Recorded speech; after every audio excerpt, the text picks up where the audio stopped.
Bonjour à tous et bienvenue dans cette nouvelle rubrique consacrée à notre biblio-cinéthèque.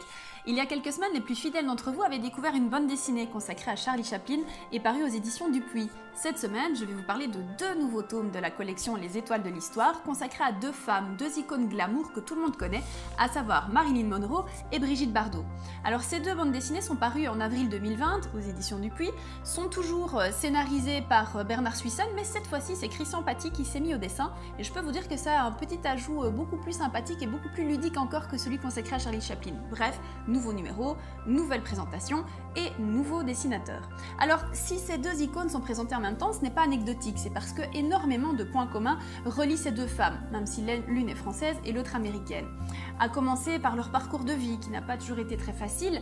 Elles ont toutes les deux connu des mariages un peu houleux, certaines violences conjugales, de nombreux avortements. Elles ont connu les illusions et les désillusions d'un show business. Elles ont connu la presse qui s'immisçait dans leur vie. Elles n'ont pas toujours été reconnues à leur juste valeur.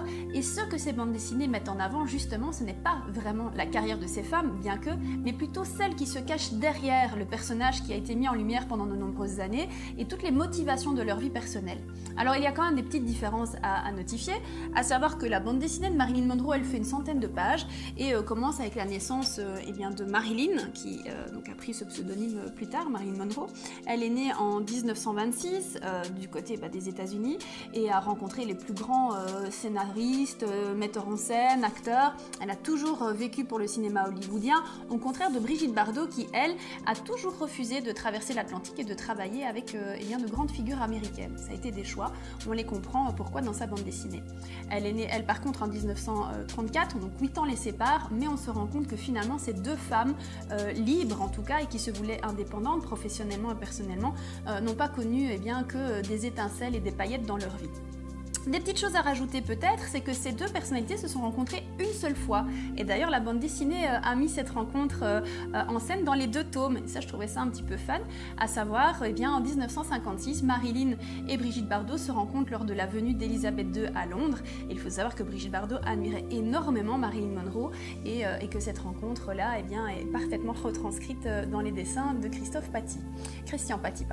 Alors voilà, ce qui m'a plu de nouveau dans ces bandes dessinées, c'est que tout comme pour celle de Charlie Chaplin, on a bien évidemment les étapes d'une vie de façon linéaire. C'est très court, c'est de nouveau très bien documenté, c'est de nouveau très chouettement illustré. On y apprend énormément de choses et très étonnamment, je me suis dit que j'avais l'impression de connaître ces femmes et qu'au contraire, j'ai découvert une fragilité que je ne soupçonnais pas chez ces femmes fortes qui ont fait rêver pendant de longues années le monde entier à travers leur cinéma.